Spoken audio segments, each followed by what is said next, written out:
We're back with the Audi A3 2-litre turbo quattro, and today we're going to be doing the front brakes and a general brake bleed because the brakes become a little bit spongy, which will be the brake fluid needing changing, but also the discs. I've taken one off the other side.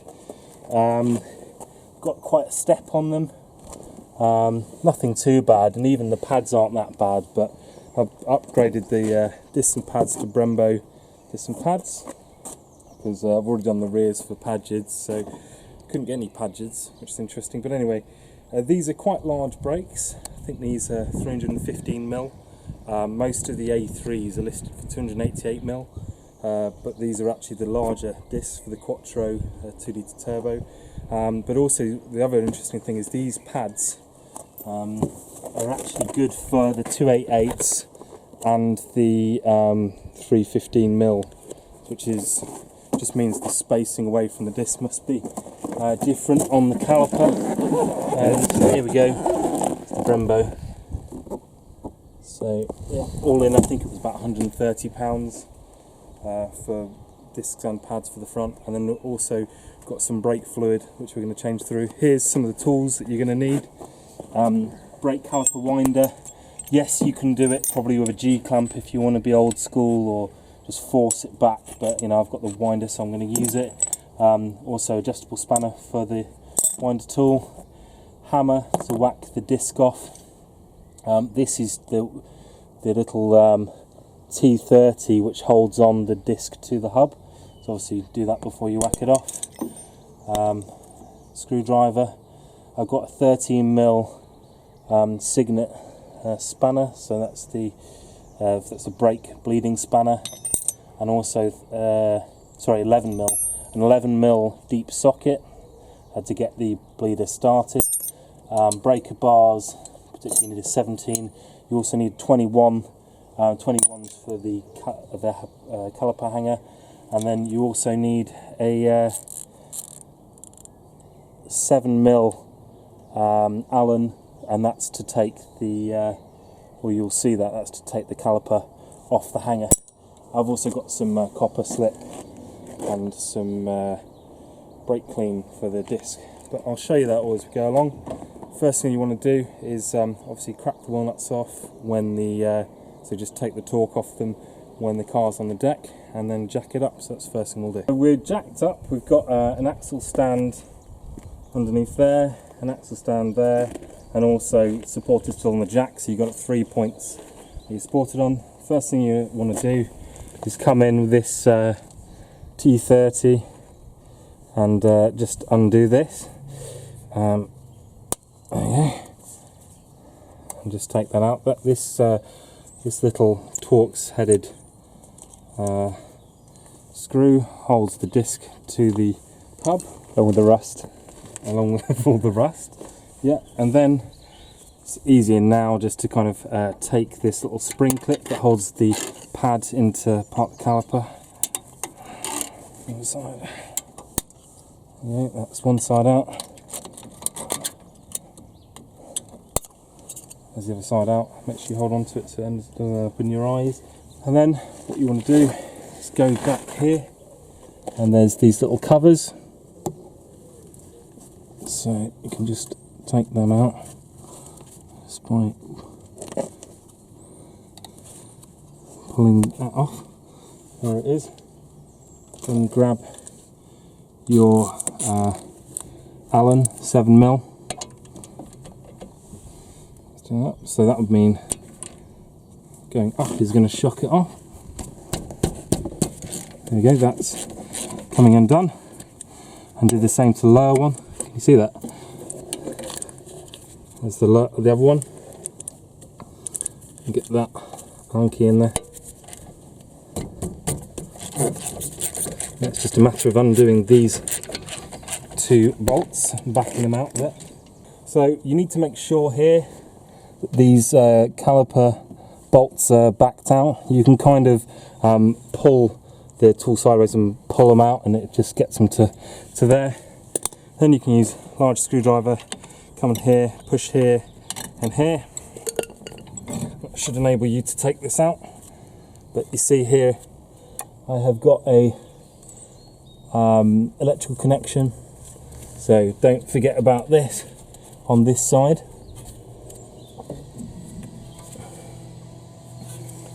And I'll just take that pad out and then I'll worry about that electrical connection afterwards.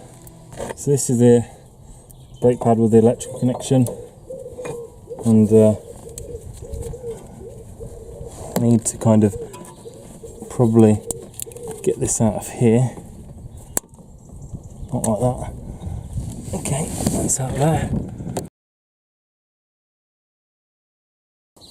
So the caliper can come up here, and this is the old pad out this side.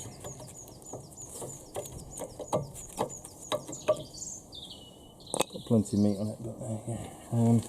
And then 21mm.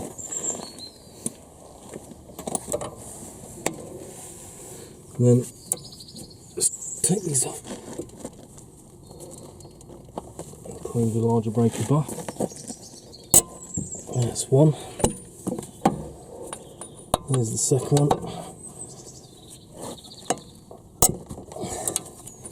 And give this a bit more space.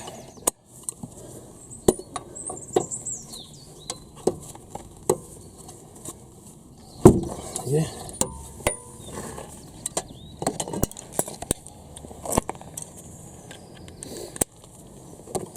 And you need to take the hanger off fully so you can get the disc off.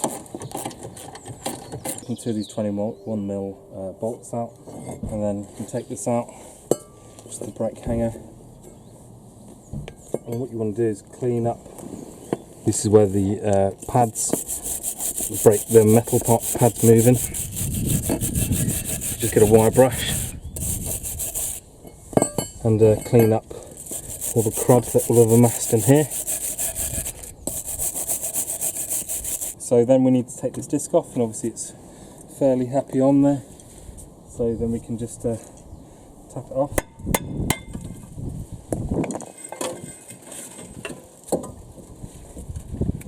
Make sure that stay where it is,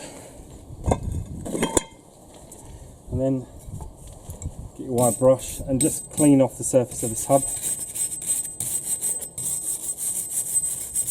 because you want to make sure that the new disc is flat on this hub. So I've just got some brake cleaner in here, and spray that on. It's just because when they sell these to you, they've often got some kind of coating on to stop them corroding, so you want to make sure that's off. Do both the braking surfaces, and you should be good to get that. Place that in there. There's a chamfered hole there, and then you get your little chamfer bolt. Get a tiny bit of grease, a copper slip,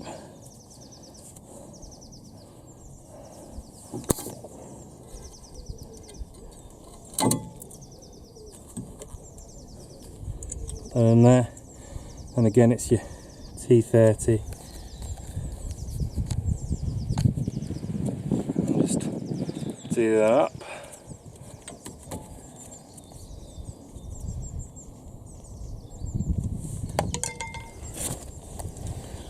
And then get your hanger.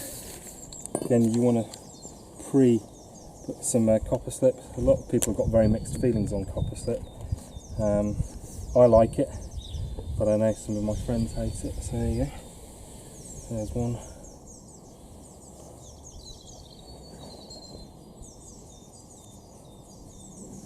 There's two. Make sure you haven't got any of that excess on your hands when you're touching the disc. You don't actually want copper slip on your disc.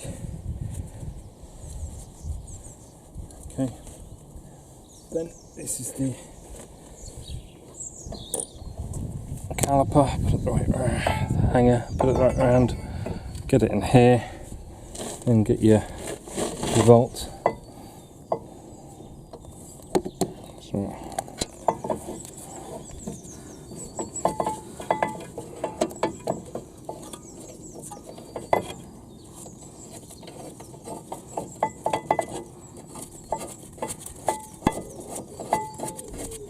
There's one.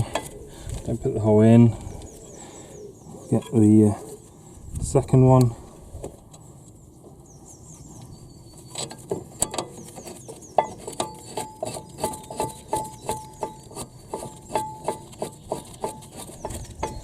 And then just do them both up. So I've done that up with a 21mm. So that's nice and tight. Winder tool has different pieces, but this is the bit that fits inside here. And then what you want to do is just make it the right dimensions for you. This has got the bit that goes in there, the rest here. That goes like that.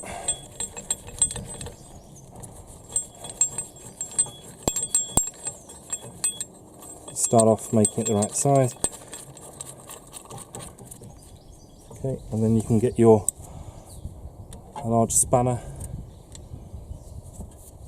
I'm just going anti-clockwise, and you see this is pressing this piston back.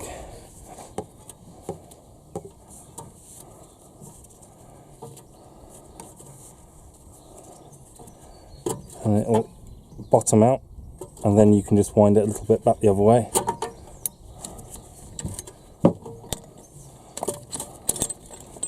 And take this whole contraption out.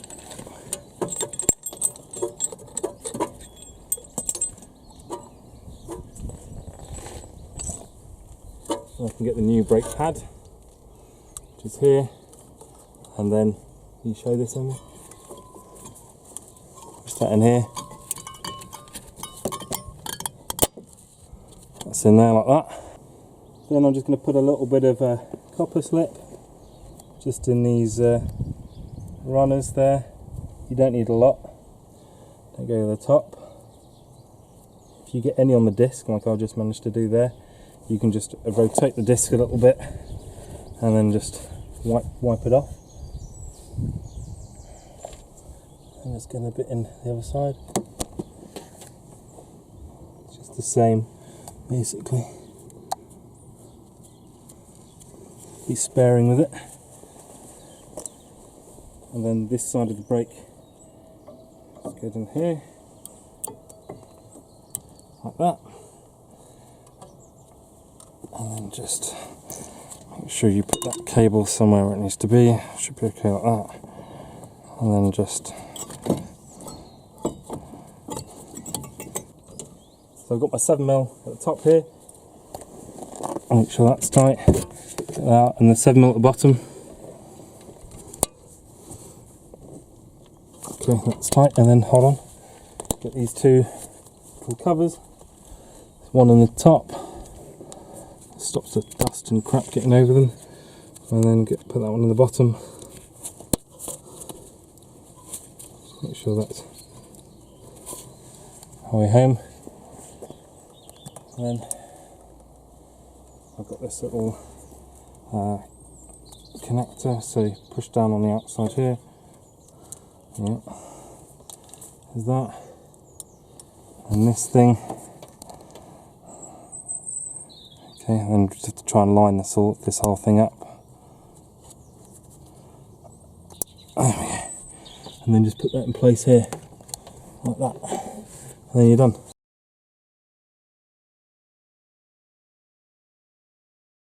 Final thing is this spring. So get it in one of the holes there. And then you're kind of got to put it in place like that. And I just tend to put the whole way home then.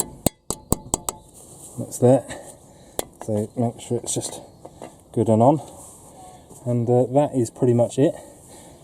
Now I just need to bleed the brakes all round. I'm going to start at the back left because it's furthest away from the reservoir. Obviously with the wheel off you can get to the brakes, and then you want to just clip up this little bleed nipple cover. That's there, and they're all 11mm. So I'm going to get a single hex deep 1/4 inch socket on here, and then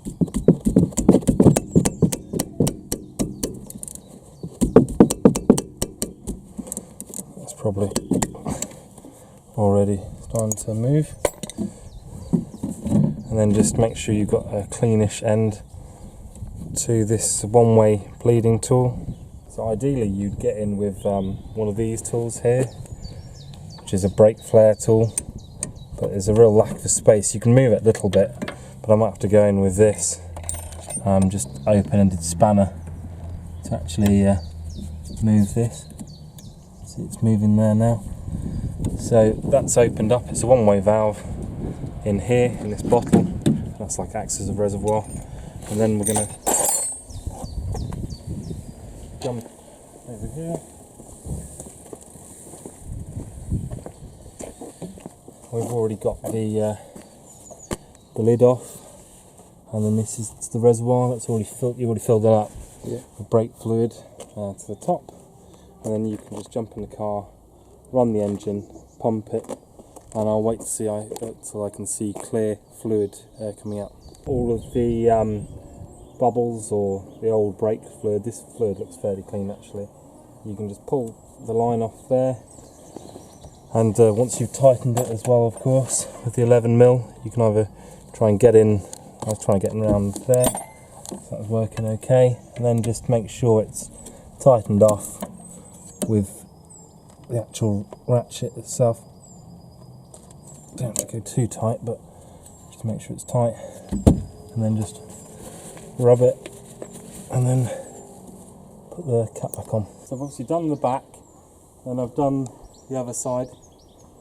Now I'll do this as the second last, and finally I'll bleed the brake. It's the side of the caliper, but just to show you how to bleed the front brakes, it's exactly the same. Just get a flat blade screwdriver and work off this little rubber cap, and then you can just get your 11mm and it's moving there, and then we just get this brake bleeder. So you've got to be careful. It's better to have a flatter end than that, but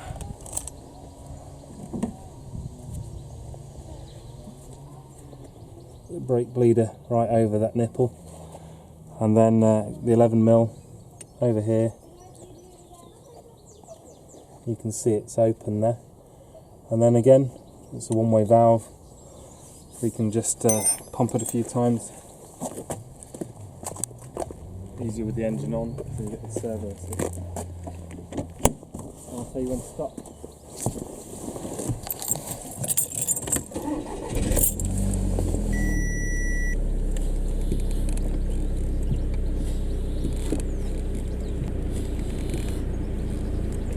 Stop there, mate.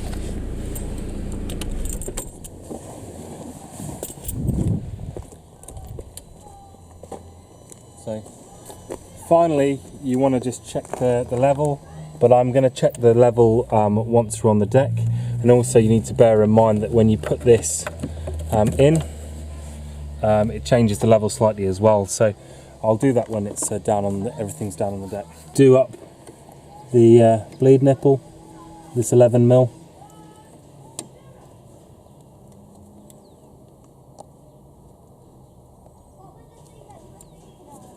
Make sure you don't go too tight. You don't want to snap this off, be a disaster. And just put this back in here and just kind of feed this. That's what I do anyway.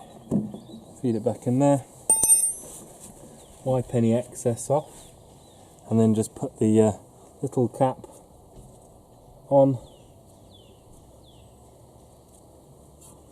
like so, and then you're done. Finally, you just need to make sure that you topped off the level and place this back in here. Placing these back in here can sometimes adjust level quite a lot, so you've got to be careful of that.